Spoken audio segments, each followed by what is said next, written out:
अस्सलाम वालेकुम, welcome back to Mama Zaid channel. आप सब कैसे हैं? उम्मीद है आप सब लोग ठीक होंगे। चलें, आज की रेसिपी बहुत आसान और क्विक है, जो कि हम पहले पकौड़े मैं बना चुकी हूँ दूसरी वीडियो में। पालक के पकौड़े, उनसे हम चाट बना रहे हैं लेफ्ट ओवर्स के साथ। तो आप ये देखें, मैंने 2 पकौड़े लिए यहाँ पे।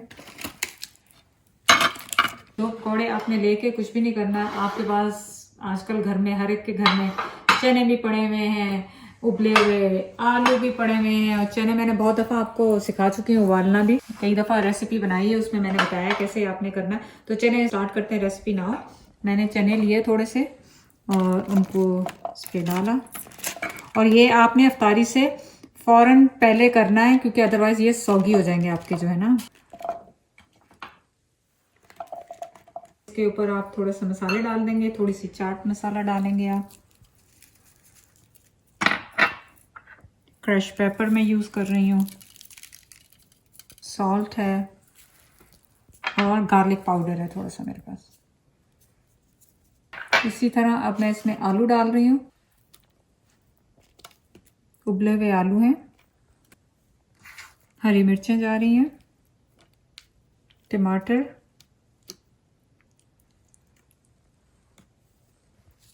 हरा धनिया थोड़ा सा, प्याज मैंने पास काटी हुई है वो डाल रही हूँ। अब मैं क्या कर रही हूँ, मैंने प्लेन दही के बजाय हरी चटनी इसमें मिक्स कर ली थी, वो इसके ऊपर डाल रही हूँ। आप प्लेन दही भी डाल सकते हैं इसके ऊपर।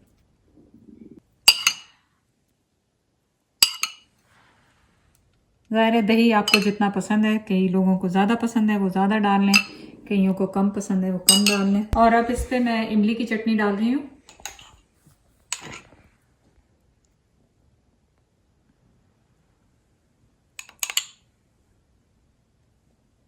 और लेमन है, आपने अगर डालना है, खट्टा ज़्यादा पसंद है तो लेमन डाल लें ऊपर, ये आपकी चॉइस है।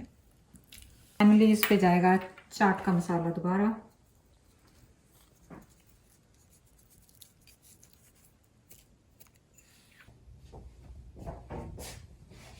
और आप देखें, इसको यूं उठा के भी खा सकते हैं, अगर सौगी हो जाए तो चम्मच के साथ भी खा सकते हैं। और अगर आपको नहीं पता कि मैंने ये पकौड़े कैसे बनाए, इसकी वीडियो लग चुकी है, आप वो जाके चेक कर लें। बहुत आसान रेसिपी थी, आपको पसंद आएगी, जाके चेक करें। इसको ट्राई करें रेसिपी के, और कमेंट जरूर किया करें कि आपको पसंद आई या नहीं आई। चैनल को लाइक, सब्सक्राइब और शेयर करने का बहुत बहुत शुक्रिया। अल्लाह हाफिज।